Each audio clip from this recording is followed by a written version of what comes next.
ഇപ്പോൾ Valentine's Day ഒക്കെ വരികയാണ്. അപ്പോൾ ഞാൻ ഇയാളുടെ അടുത്ത് ചോദിക്കുകയാണ്, what is definition for love? 1 John 4:4 ദൈവം സ്നേഹമാണ്. God is love. അങ്ങോട്ടും ഇങ്ങോട്ട് പരസ്പരം ഒരു ബോണ്ടിങ് ഉണ്ടെങ്കിൽ തന്നെ ലവ് സക്സസ് ആണ്. ഞങ്ങളുടെ ഒരു ഏജ് വെച്ച് പറയുകയാണെങ്കിൽ അക്കാലത്ത് നല്ല ദൃഢതയുള്ള സ്നേഹമായിരുന്നു. ഇതുപോലുള്ള ഓൺലൈൻ മീഡിയാസ് ഒന്നും ഉണ്ടായിരുന്നില്ല. വല്ലപ്പോഴും കണ്ടെത്തുക, മറ്റുള്ളവരെയൊക്കെ பார்த்து എവിടെയെങ്കിലും മറവിലൊക്കെ പോയി നിന്ന് സംസാരിക്കുക, മരം ചുറ്റി പ്രേമങ്ങൾ. ഇപ്പോൾ ലവ് എന്നൊക്കെ പറഞ്ഞിട്ടുണ്ടോ? ശരിക്കും പറഞ്ഞാൽ ഇപ്പോൾ ഒരു പണ്ടത്തെ ആ കൺസെപ്റ്റിൽ പോണതല്ലേ ശരിക്കും പറഞ്ഞാൽ. ഇപ്പം എല്ലാവരും ഒരുമാതിരി ഈ ലവിന് ഒരു സെക്സ് ആയിട്ട് മാത്രം കാണുന്ന കുറേ ആൾക്കാരുണ്ട്. ഇപ്പോൾ എന്ന് പറയുമ്പോഴത്തേക്ക് സെക്സ് എന്ന് പറയുന്നത് അതിൻ്റെ ഒരു പാർട്ട് മാത്രമാണ്. ഇപ്പോൾ ശരിക്കും പറഞ്ഞാൽ ഇന്നത്തെ കാലത്ത് ലവ് എന്ന് പറയുമ്പോഴത്തേക്ക് അതിൽ മാത്രം അടിസ്ഥാനമാക്കി പോകുന്നത് കൊണ്ടായിരിക്കാം ഇത്രയുള്ള പ്രശ്നങ്ങൾ ഉണ്ടാവുന്നത്. എല്ലാവരും അങ്ങനെയാണെന്ന് പറയാൻ പറ്റത്തില്ല. പക്ഷേ മോസ്റ്റ് ഓഫ് ഓൾ ഇപ്പോഴത്തെ പുതിയ ജനറേഷനിലെ പിള്ളേരെല്ലാവരും അങ്ങോട്ട് തന്നെയാണ് പോയിക്കൊണ്ടിരിക്കുന്നത്. മോറോവർ ലവിനേക്കാളും കൂടുതൽ എല്ലാവർക്കും ലസ്റ്റ് തന്നെയാണ്. ലവ് എന്ന് പറഞ്ഞിട്ടുണ്ടെങ്കിൽ എന്താ പറയുക, ഫിസിക്കൽ റിലേഷൻഷിപ്പിന് വേണ്ടി മാത്രമുള്ളതല്ലല്ലോ, അത് ലസ്റ്റിന് പുറത്തായിരിക്കും. അതിന് ലവ് എന്ന് പറയാം. പക്ഷേ നല്ല പ്യുവറായിട്ടുള്ള ലവിൻ്റെ ഇടയിൽ ചിലപ്പം സെക്സ് കാര്യങ്ങളൊക്കെ ഉണ്ടാകും. സ്നേഹത്തിൽ ചതിയും വഞ്ചനയും പാടില്ല. പക്ഷെ ഇന്നത്തെ കാലത്തെ റിലേഷൻഷിപ്സിൽ ഇതൊക്കെ കുറച്ച് കൂടുതലാണോ എന്നൊരു സംശയം ഇല്ലേ? ഇത് നമുക്ക് ജനങ്ങളോട് തന്നെ ഒന്ന് ചോദിച്ചറിയാം. Hi, hello. സോ ഇപ്പോൾ വാലന്റൈൻസ് ഡേ ഒക്കെ വരികയാണ്. അപ്പോൾ ഞാൻ ഇയാളുടെ അടുത്ത് ചോദിക്കുകയാണ്, what is definition for love?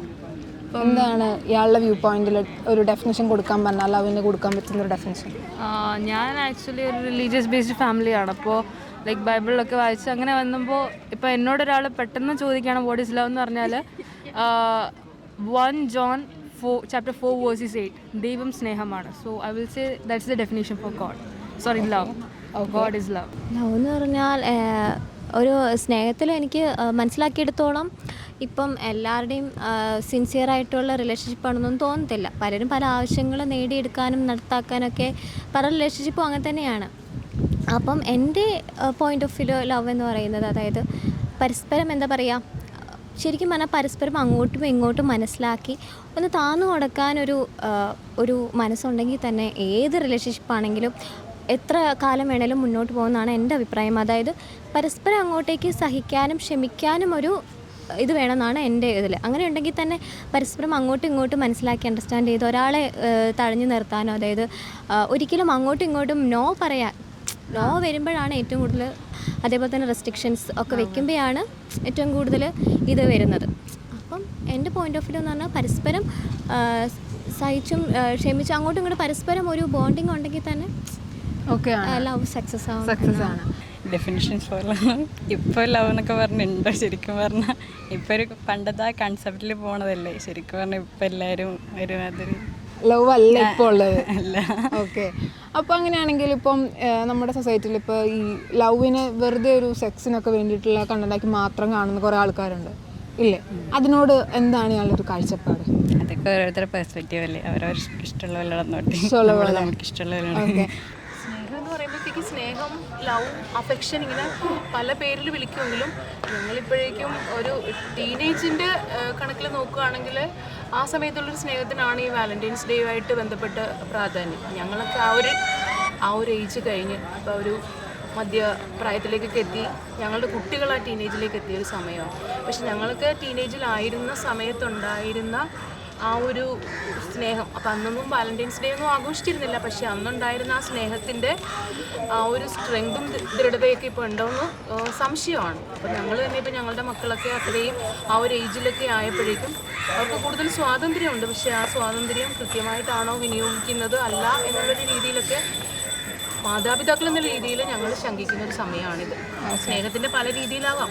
മാതാപിതാക്കൾ തമ്മിലുള്ള സ്നേഹമാകാം, സഹോദരങ്ങൾ തമ്മിലുള്ള സ്നേഹമാകാം. ഫെബ്രുവരി എന്ന് പറയുമ്പോഴത്തേക്ക് അത് മറ്റൊരു തരത്തിലുള്ള സ്നേഹമാണ്. അപ്പോൾ അതിനെക്കുറിച്ചൊക്കെ ഞങ്ങളുടെ ഒരു ഏജ് വെച്ച് പറയുകയാണെങ്കിൽ അക്കാലത്ത് നല്ല ദൃഢതയുള്ള സ്നേഹമായിരുന്നു. ഇതുപോലുള്ള ഓൺലൈൻ മീഡിയാസ് ഒന്നും ഉണ്ടായിരുന്നില്ല. വല്ലപ്പോഴും കണ്ടെത്തുക, മറ്റുള്ളവരെയൊക്കെ பார்த்து എവിടെയെങ്കിലും മറവിലൊക്കെ പോയി നിന്ന് സംസാരിക്കുക. ഞങ്ങളൊക്കെ മരം ചുറ്റി പ്രേമങ്ങൾ ഞങ്ങൾ പഠിക്കാൻ പോകുന്ന സമയത്ത്, സ്കൂളിൽ പഠിക്കുന്ന സമയത്താണെങ്കിലും കോളേജിൽ പഠിക്കുന്നവർ അവിടെ ഇവിടെയൊക്കെ സംസാരിക്കുക, ആരെങ്കിലും കണ്ട് പേടിക്കുക, അങ്ങനെയൊക്കെ ആ ഒരു ഏജൊക്കെ കഴിഞ്ഞു. ഇപ്പോഴെന്ന് പറയുമ്പോൾ ഏറ്റവും കൂടുതൽ എല്ലാവർക്കും നല്ല സ്വാതന്ത്ര്യമുണ്ട്. അപ്പോൾ ഞങ്ങളുടെ ആ ഒരു ടീനേജ് ആയിരുന്ന സമയത്ത് ഇതുപോലുള്ള ആഘോഷങ്ങളോ വാലന്റൈൻസ് ഡേ അങ്ങനെ ഒന്നും ഉണ്ടായിരുന്നില്ല. അപ്പോൾ അതിൽ നിന്ന് എൻ്റയർലി ഡിഫറൻ്റ് ആണ് ഇന്നത്തെ ഒരു സന്ദർഭം. ലവിന് ഡെഫിനേഷൻ പറയാമെന്ന് പറഞ്ഞു കഴിഞ്ഞാൽ നമ്മൾ അണ്ടർസ്റ്റാൻഡ് ചെയ്യുക, നമ്മൾക്ക് വേഴ്സ്റ്റ് ആയിട്ട് തോന്നുന്ന സിറ്റുവേഷനിൽ സപ്പോർട്ട് ചെയ്യുക, ഇതൊക്കെ തന്നെ അതാണ് ലവ്. ലവ് അതാണെന്ന് ചോദിച്ചു കഴിഞ്ഞാൽ എൻ്റെ കാഴ്ചപ്പാടിൽ എനിക്ക് വേഴ്സ്റ്റ് ആയിട്ടൊരു സിറ്റുവേഷനിൽ കൂടെ നിൽക്കുക, സപ്പോർട്ട് ചെയ്യുക എന്ന് പറയുന്നത് ഒരു വലിയ കാര്യം തന്നെയാണ്. പേരൻസിനെ അപേക്ഷിച്ച് കൂടുതൽ കാര്യങ്ങൾ നമ്മൾ മനസ്സിലാക്കാൻ എനിക്ക് സാധിക്കുമെന്ന് തോന്നുന്നു. എനിക്ക് തോന്നുന്നു നമ്മുടെ വേഴ്സ്റ്റ് ആയിട്ടുള്ള സിറ്റുവേഷനിൽ സപ്പോർട്ട് ചെയ്യുക, അത്യാവശ്യം കെയർ ചെയ്യുക, കൂടുതൽ കെയർ ചെയ്യാതെ അത്യാവശ്യം കെയർ ചെയ്യുക, ഓവർ കെയറിങ് വേണ്ട. ഓക്കെ. ഇപ്പം ഭാവിയിൽ ഇയാൾക്ക് ഒരു ലൈഫ് പാർട്ട്ണർ വരികയാണ്. So you will be having some kind of expectations. അപ്പോൾ അങ്ങനെ എന്തെങ്കിലും കാഴ്ചപ്പാടുകളൊക്കെ ഉണ്ടോ? എക്സ്പെക്റ്റേഷൻസ് എന്ന് ചോദിച്ചാൽ എല്ലാവർക്കും ഉണ്ടാവുമല്ലോ. സോ അതുപോലെ എനിക്കും ഉണ്ട്. But still I don't expect, അതായത് ഞാൻ എൻ്റെ ആ എക്സ്പെക്റ്റേഷൻസിൽ ഒതുങ്ങുന്ന ഒരാളെ ഞാൻ ഒരിക്കലും ആഗ്രഹിക്കത്തില്ല.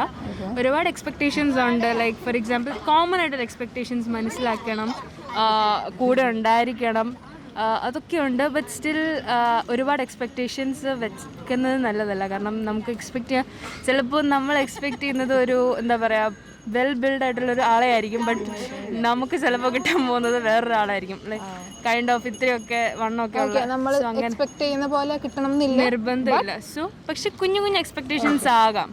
സോ ആ ഒരു കുഞ്ഞു എക്സ്പെക്റ്റേഷൻസ് ഞാൻ വെക്കുന്നുള്ളൂ, ഒരുപാടൊന്നും പോകുന്നില്ല. പിന്നെ അത് നമുക്ക് ബുദ്ധിമുട്ടായിരിക്കും. നമ്മൾ റിലേഷൻഷിപ്പിലായിരിക്കുമ്പോൾ നമ്മുടെ അടുത്ത് ഹോൺസ്റ്റ് ആയിരിക്കണം. ആ സമയത്ത് വേറെ പരിപാടിക്ക് പോകരുത്, അത്രേ ഉള്ളൂ. ഹോൺസ്റ്റ് ആയിരിക്കണം. ഓക്കെ. അങ്ങനെ കോൺസെപ്റ്റ് അങ്ങനെയൊന്നും ഉണ്ടാവില്ല. എന്താ പറയുക, സ്വഭാവം ഇങ്ങനെ ഇന്ന സ്വഭാവങ്ങളൊക്കെ ഉള്ള ആളാണെങ്കിൽ ഓക്കെ ആണ്, അങ്ങനെയൊക്കെ ഉണ്ടാവില്ല നമുക്ക് എന്തെങ്കിലും ഒരു, ഇപ്പോൾ നമുക്ക് ഇഷ്ടമില്ലാത്ത എന്തെങ്കിലും ഹാബിറ്റും കാര്യങ്ങളും അങ്ങനെ കുറേ കാര്യങ്ങളുണ്ടാവുമല്ലോ. എനിക്ക് അങ്ങനെയില്ല. അതായത് ഞാൻ ഇഷ്ടപ്പെടുന്ന ഒരു വ്യക്തിയാണെങ്കിൽ പുള്ളിക്ക് ഇഷ്ടമുള്ള എല്ലാം ചെയ്തോട്ടെ എന്നൊരു ഇതാണ്.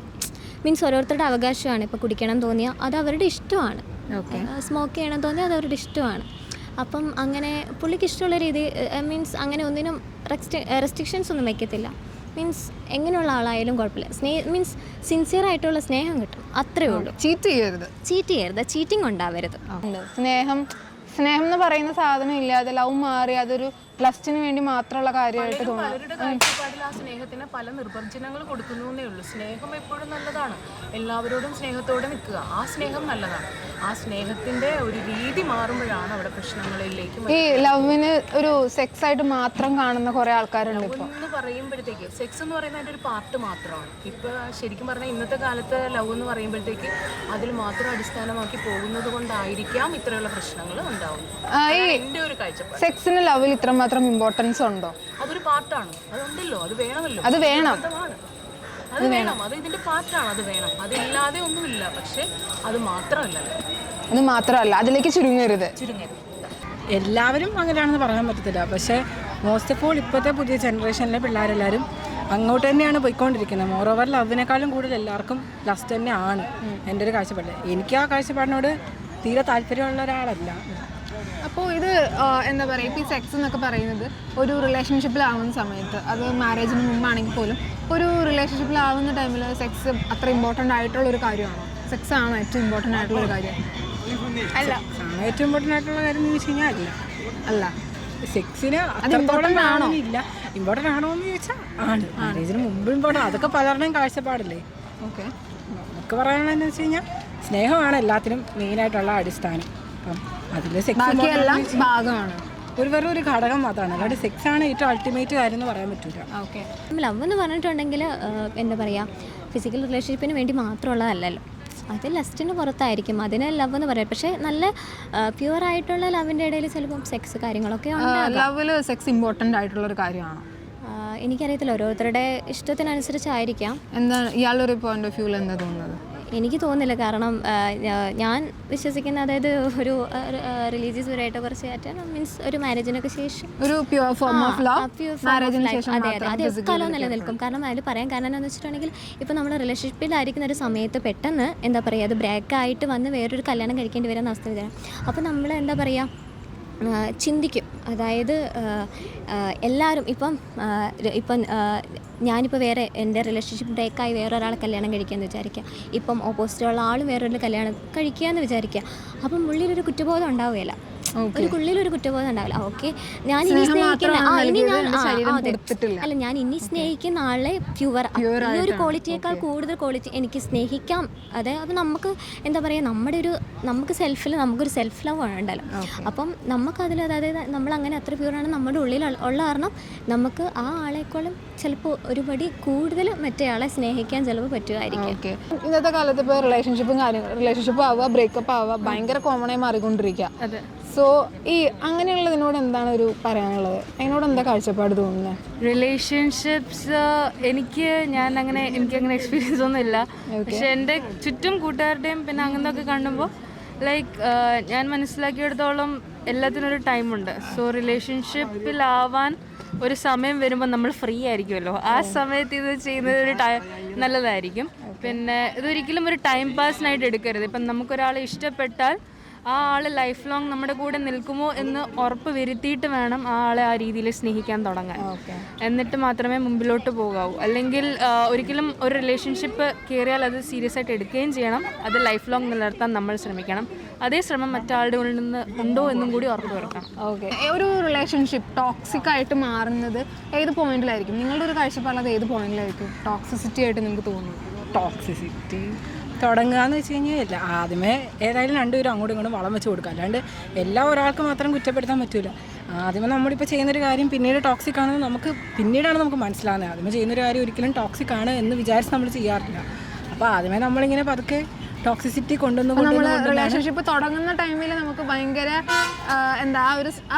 നമ്മൾ ആ ഒരു സ്റ്റേജിൽ നിൽക്കുന്ന ടൈമിൽ നമുക്ക് ഭയങ്കര ഇതായിരിക്കും. പക്ഷെ കുറച്ച് മൂവ് ഓൺ ചെയ്ത് കഴിയുമ്പോഴത്തേനും നമുക്ക് മനസ്സിലാവും ഇത് ടോക്സിക് ആയിരുന്നു. അങ്ങനെ ചെയ്ത് കഴിഞ്ഞാൽ അത് ടോക്സിക് ആയിരുന്നു. പിന്നെ പലരുടെ പബ്ലിക് ഒപ്പീനിയൻ ആണ് നമ്മളെ പിന്നീട് തിരിച്ചറിവിലേക്ക് കൊണ്ടുവരുന്നത്. നിങ്ങൾ ആ ചെയ്യുന്നത് കറക്റ്റ് കണ്ണാപ്പിത്തരമാണ് എന്ന് പറഞ്ഞു തരുന്ന വേറെ ആൾക്കാരാണ്.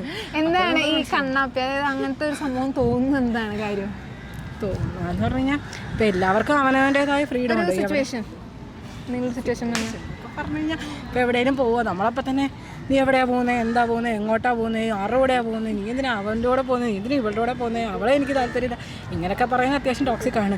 നിനക്കിപ്പോൾ പോകാമെന്ന് വിളിച്ച് പറയാം. അതിപ്പോൾ നമ്മുടെ പേരൻസിനോടാണെങ്കിലും വിളിച്ച് പറയൂലേ. അപ്പോൾ അവർ പറയും ശരി എപ്പോഴാണ് തിരിച്ച് വരുന്നതെന്ന് ചോദിക്കും. അല്ലാണ്ട് ഇപ്പോൾ ഈ സമയത്ത് ആരുടെ കൂടെയാണ് നിൽക്കുന്നത്, അല്ലെങ്കിൽ ഇപ്പോൾ ആരാണ് കൂടെ ഉള്ളത്, ആരെ നിനക്ക് ഫുഡ് ഇങ്ങനെയൊന്നും ആരായാലും ചോദിക്കാൻ പോകുന്നില്ല. ഇതൊക്കെ ഇച്ചിരി അതായത് ഒരാളുടെ ഒരു എന്താ പറയുക, അയാളുടെ ഒരു പേഴ്സണൽ സ്പേസിന് സ്ഥലം കൊടുക്കുക,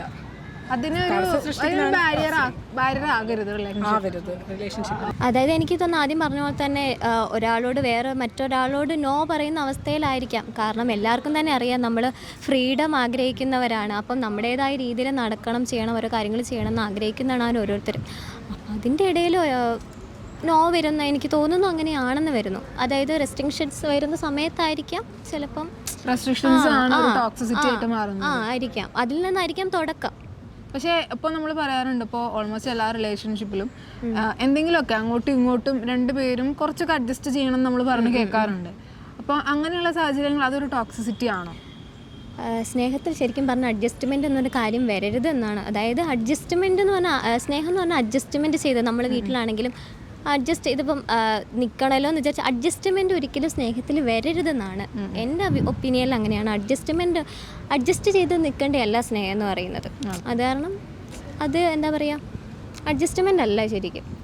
ഇപ്പോൾ നമ്മൾ അതുപോലെ തന്നെ നമ്മൾ കണ്ടുവരുന്ന ഒന്നാണ് ബെസ്റ്റി അല്ലെങ്കിൽ സിറ്റുവേഷൻഷിപ്പ് കൈൻഡ് ഓഫ് റിലേഷൻസ് എല്ലാം. അത് ഈവൻ ആഫ്റ്റർ മാരേജ് ആണെങ്കിൽ പോലും അതൊരു ചീറ്റിംഗ് അല്ലേ ശരിക്കും പറഞ്ഞു കഴിഞ്ഞാൽ? അതായത് നമ്മളുടെ പാർട്ട്ണറോട് നമ്മൾ ചെയ്യുന്ന ഒരു വലിയ ചതി തന്നെയല്ലേ അത്? തീർച്ചയായും ചതിയാണ്. അതിനോട് എന്താണ് അഭിപ്രായം? ഇതിനോട് തീർച്ചയായിട്ടും ഒരു അഭിപ്രായം തന്നെ ഇല്ല. സിറ്റുവേഷൻഷിപ്പ് ബെസ്റ്റ്, ഇപ്പം ഇതെല്ലാം ഓരോരുത്തരുടെ കാഴ്ചപ്പാടാണ്. ചിലപ്പോൾ അവർക്ക് ആ റിലേഷൻഷിപ്പിൽ സാറ്റിസ്ഫൈഡ് ആവാത്തതുകൊണ്ടായിരിക്കാം ചിലർ പറയുന്ന റീസൺ എന്നൊക്കെ പറയുന്നത് മേ ബി ഞാൻ ഫിസിക്കലി സാറ്റിസ്ഫൈഡ് അല്ല, അതുകൊണ്ടാണ് ഞാൻ പോകുന്നത്. മാരേജ് കഴിഞ്ഞവരിലാണ് കൂടുതൽ അങ്ങനെ കാണാറ്. ഈവൻ മാരേജിന് മുമ്പുള്ള റിലേഷൻഷിപ്പിലാണെങ്കിൽ അങ്ങനെയുള്ളത് നമ്മൾ കേൾക്കാറുണ്ട്. ഫിസിക്കലി എനിക്ക് സാറ്റിസ്ഫാക്ഷൻ കിട്ടുന്നില്ല, സോ അതുകൊണ്ട് ഞാൻ വേറൊരു റിലേഷനിലേക്ക് പോയി എന്നൊക്കെ പറഞ്ഞ് അങ്ങനെ പറയുന്നതായിട്ട്. നീയായിട്ടുള്ള റിലേഷൻഷിപ്പ് ഞാൻ അവസാനിപ്പിക്കുന്നില്ല, ബട്ട് എൻ്റെ ഒരു സാറ്റിസ്ഫാക്ഷന് വേണ്ടിയിട്ടാണെന്നൊക്കെ പറയുന്നത് നമ്മൾ കേൾക്കാറില്ലേ? അത് ഓക്കെ ആയിട്ടുള്ളൊരു കാര്യമാണോ? എന്നെ സംബന്ധിച്ച് അത് ഓക്കെ അല്ല. ഞാനങ്ങനെ പോകില്ല, എനിക്കറിയാൻ പറ്റില്ല. ഇപ്പോൾ എന്തായാലും അങ്ങനെ പോകാനുള്ള ഉദ്ദേശമൊന്നുമില്ല. പിന്നെ ഓരോ ആൾക്കാരെ ഡിപ്പെൻഡ് ചെയ്തിരിക്കുമല്ലോ അവനവൻ്റെ കാര്യം. ചിലപ്പോൾ അവർക്കതാണ് താല്പര്യം, അവർ ചെയ്തോട്ടെ. നമ്മൾ അവരുടെ പ്രൈവറ്റ് സ്പേസിലോട്ട് പോകേണ്ട ആവശ്യമില്ല. അത് ആക്ച്വലി ഒരു സെൽഫിഷ്നെസ് അല്ല. കാരണം ആ പാർട്ട്ണറിനും ഒരു ലൈഫുണ്ട്. അയാളുടെ ലൈഫ് സ്പോയിൽ ചെയ്തുകൊണ്ടിരിക്കുകയല്ലേ. അയാളുടെ അടുത്ത് ഓപ്പൺ ആയിട്ട് സംസാരിക്കാതെ വേറെ ഒരാളായിട്ട് അതേ ടൈമിൽ റിലേഷൻ മെയിൻറ്റെയിൻ ചെയ്തുകൊണ്ട് അയാളുടെ ലൈഫും കൂടി നമ്മൾ സ്പോയിൽ ചെയ്യല്ലേ. അത് ആ പാർട്ട്ണറിൻ്റെ ഒരു സെൽഫിഷ്നെസ് അല്ലേ. ഒന്നെങ്കിൽ തുടക്കം തൊട്ടേ പറയാം എനിക്ക് താങ്കളുമായിട്ട് മുന്നോട്ട് പോകാൻ താല്പര്യം ഇല്ല എന്ന് പറയാം. അല്ലാതെ ഒരെണ്ണം വെച്ചുകൊണ്ട് വേറെ എണ്ണത്തിലോട്ട് പോകണം ഞാൻ ഒരിക്കലും സപ്പോർട്ട് ചെയ്തിട്ടില്ല. ഇപ്പോൾ മാരേജ് കഴിഞ്ഞിട്ടൊക്കെയുള്ള ടൈമിൽ ചില സ്ത്രീകൾ ഇതുപോലെ റീസൺസ് പറഞ്ഞിട്ട് എൻ്റെ ഹസ്ബൻഡിന് വേറൊരു എക്സ്ട്രാ മാരിറ്റൽ അഫെയർ ഉണ്ടെന്നൊക്കെ പറഞ്ഞിട്ട് വീട്ടിലേക്ക് വരുന്ന ടൈമിൽ ഇപ്പോഴും നമ്മുടെ സൊസൈറ്റിയിൽ ചില പാരൻസ് ഉപദേശിക്കാറുണ്ട്, അത് സാരമില്ല, ആണുങ്ങളല്ലേ, അങ്ങനെയൊക്കെ ഉണ്ടാകും, ഇപ്പോൾ കുറച്ചൊക്കെ അഡ്ജസ്റ്റ് ചെയ്യണ്ടേ എന്നൊക്കെ പറഞ്ഞ് ഉപദേശിക്കാറില്ലേ. അപ്പം അതിനോട് എന്താണ് തോന്നുന്നത്? അതിനോട് എനിക്ക് പ്രത്യേകിച്ച് അഭിപ്രായമൊന്നുമില്ല. ഞാൻ അതിനൊക്കെ എതിരാണ്. ഇപ്പോൾ എക്സ്ട്രാ മെറിറ്റലായിട്ട് വേറെ വല്ല റിലേഷൻ ഉണ്ടെങ്കിൽ ഒന്നുകിൽ ഏതെങ്കിലും ഒന്ന് കട്ട് ചെയ്യുക. വേറെ ആൾക്ക് ഇപ്പോൾ രണ്ടുപേർക്കും ഓക്കെ ആണെങ്കിൽ, ഇപ്പോൾ 2 പാർട്ട്നേഴ്സിനും ഓക്കെ ആണെങ്കിൽ അവർ നടന്നോട്ടെ, കുഴപ്പമില്ല. ഇപ്പോൾ എനിക്കിഷ്ടമില്ലെങ്കിൽ ഞാൻ ഭാവിയിൽ അങ്ങനെ ഒരു സിറ്റുവേഷൻ വന്നു കഴിഞ്ഞാൽ ഏത് രീതിയിലേക്ക് റിയാക്ട് ചെയ്യുക? ഡിവോഴ്സ് ചെയ്ത് ഞാൻ പോടോന്ന് ഞാൻ പറയും, അത്ര തന്നെ. പോടോന്ന് പറയും. ഇപ്പോൾ വീട്ടിലേക്ക് ഇപ്പം ഇയാൾ പാരൻസ് അങ്ങനെ പറഞ്ഞ് വീട്ടിലേക്ക് തിരിച്ചു ചെല്ലുന്ന ടൈമിൽ പാരൻസ് ആക്സെപ്റ്റ് ചെയ്യും. നമ്മളെന്തിനാ പേരൻസിലെടുത്തോട്ട് തിരിച്ചു ചെല്ലേണ്ട ആവശ്യം? നമ്മുടെ സിറ്റുവേഷൻ മനസ്സിലാക്കിയിട്ടില്ലെങ്കിൽ പിന്നെ നമ്മൾ അങ്ങോട്ട് പോകേണ്ട ആവശ്യമില്ല. നമ്മളെ പഠിപ്പിക്കുന്ന എന്തിനാ? നമ്മൾ ഇൻഡിപെൻഡൻ്റ് ആവാൻ വേണ്ടല്ലേ. സ്വന്തമായിട്ട് ഇൻഡിപെൻഡൻ്റ് ആയിട്ട് ജീവിക്കാൻ പറ്റുമെങ്കിൽ പിന്നെ വേറെ വല്ല റിലേഷനും വേണമെങ്കിൽ അപ്പോൾ പ്രൊസീഡ് ചെയ്യുക. എന്തിനാ പേരൻസിലെടുത്തോട്ട് പോകുന്നത്? നമ്മളെ മനസ്സിലാക്കുന്നതാണെങ്കിൽ നമ്മളെ വിളിക്കും, ആദ്യമേ തന്നെ പറയും നീ അവിടെ നിൽക്കണ്ട, ഇങ്ങോട്ട് പോരാൻ പറയൂലോ. അല്ലാണ്ട് ഇപ്പോൾ അത് മനസ്സിലാക്കാത്തവരാണെങ്കിൽ തിരിച്ചു പോകാതെ സ്വന്തം കാലം നിൽക്കാനായിട്ട് അത് മനസ്സിലാക്കാൻ പറ്റാത്തവർ നമ്മൾ പറഞ്ഞ് മനസ്സിലാക്കാൻ എന്തായാലും പറ്റൂല. ഓക്കെ. അതായത് എന്താ, അതൊക്കെ ഓരോരുത്തരുടെ മീൻസ് എല്ലാവരും ഒന്നും അങ്ങനെ ആയിരിക്കില്ല, ഓരോരുത്തരുടെ സ്വഭാവം അനുസരിച്ച് കാര്യങ്ങളൊക്കെ ആയിരിക്കാം. അപ്പം എന്തായാലും പറഞ്ഞ പ്രത്യേകിച്ച് ഒന്നും പറയാനില്ല, അത് ഒരാളുടെ സ്വഭാവത്തിന്റെ ഇതാണ്. ഇപ്പം ഭാവിയിൽ അങ്ങനെ ഒരു സിറ്റുവേഷൻ ഇയാൾക്ക് ഫേസ് ചെയ്യേണ്ടി വരികയാണ്, പാർട്ണർ ചീറ്റ് ചെയ്തുകൊണ്ടിരിക്കുകയാണെന്ന് ഏതെങ്കിലും ഒരു പോയിന്റിൽ അറിയുമ്പോൾ എങ്ങനെയായിരിക്കും റിയാക്ട് ചെയ്യുക? അതിന് ഒഴിഞ്ഞു കൊടുക്കുക. നമ്മളെന്താ പറയുക, നമ്മൾ വേണ്ട എന്നൊരു കൊട്ടം തോന്നുന്നേ, പിന്നെ അവിടെ കൂടെ നിന്ന് പിന്നെ പിടിച്ചു വാങ്ങേണ്ട ഒന്നല്ല സ്നേഹം എന്നാണ് എൻ്റെ ഒരു ഇതിൽ. അത് കാരണം പിന്നെ അവിടെ നിന്ന് പിടിച്ചു നിൽക്കുന്നതുകൊണ്ട് ആ സിറ്റുവേഷൻ